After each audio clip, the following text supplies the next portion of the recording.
Bienvenue à tous. Wouh pour une nouvelle vidéo. Aujourd'hui, nous allons voir bientôt la 100e. Je vous garantis, c'est bientôt. C'est imminent. Il faut être patient. Hein. Nous allons voir aujourd'hui la EPA 400. Je vous garantis, c'est une grosse dinguerie. Alors, bien sûr, on a vu la EPA 65, la EPA 250, là, la EPA 400. Bon, je vais vous donner 2-3 exemples. La EPA 400, c'est le premier luminaire de la série Progelux, donc la série Profilux. On a eu la EPA 125 en dernier, la EPA 250 en deuxième, en avant-dernier, et la EPA 400, donc la Profilux, première génération de luminaire Capron 64 qui a été jusqu'en 93, vous imaginez, alors que la EPA 125 et 250 a été jusqu'en 87. C'est-à-dire que les dernières fabriquées, c'est-à-dire que la EPA 125 et 250 ont été commencées en 66. Par contre, la EPA 125 et 250 ont disparu plus tôt. Donc c'est-à-dire qu'en fait, ils ont gardé vraiment le modèle phare donc, de Progelux. C'est-à-dire qu'en fait, elle est restée de 64, donc de 64 à 93. Donc ça fait 64, 74, 84, 94. Ah, elles ont duré quand même 30 ans quasiment.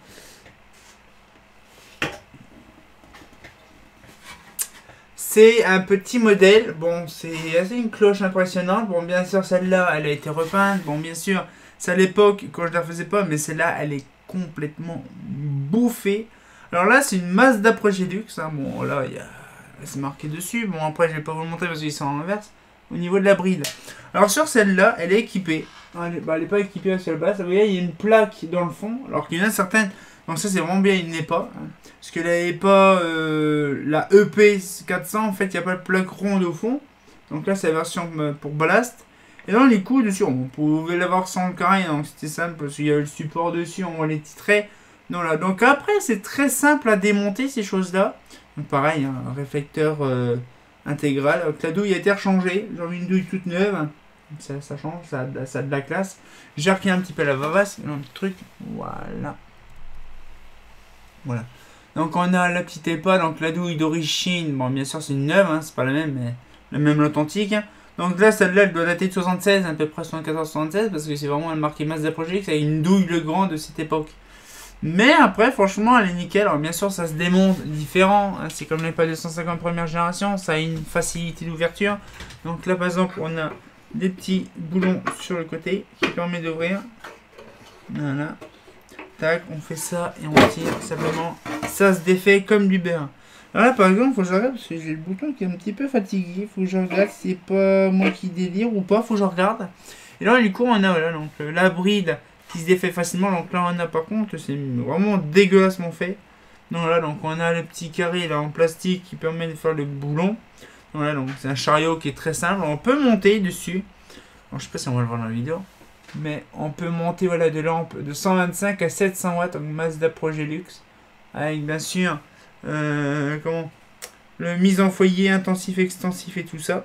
Donc voilà au bas. Donc franchement il y a vraiment pas mal de choses. Par contre ça se voit que la platine elle a pris vraiment cher depuis d'un. Bien sûr c'est repeint. Désolé pour les rageux. Mais bon après quand on a un vieux luminaire comme ça on n'a pas trop envie de faire du mal aux luminaires. Donc là par contre celle-là, c'est ma toute première Mazda EPA 400.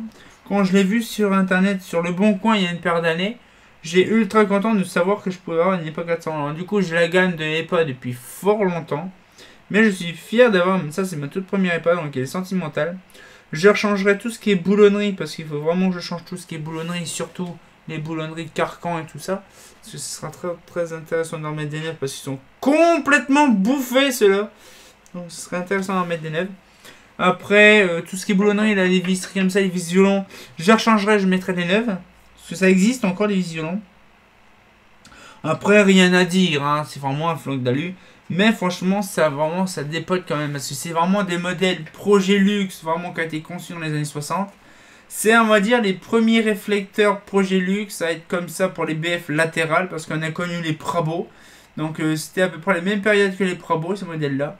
Et donc du coup voilà ce qu'il fait c'est vraiment c'est un luminaire de qualité. Donc du coup là donc c'est voilà un réflecteur vraiment. C'est impressionnant parce que je pensais pas non plus avoir de la qualité comme ça à l'époque. Mais bon après on s'en fout parce que justement on sait que ces modèles là bien sûr ça a de la qualité et ça c'est le bonheur. Mais voilà, donc c'est une petite vidéo pour vous montrer l'Ipa 400. Il me reste plus beaucoup de batterie, donc du coup je me dépêche avant que ça coupe. Et donc du coup là ce qu'il fait c'est vraiment un beau luminaire, franchement on avoue. Et donc là du coup, la dernière Mazda, donc la série des Mazda, on a fait les P125, 250 et 400.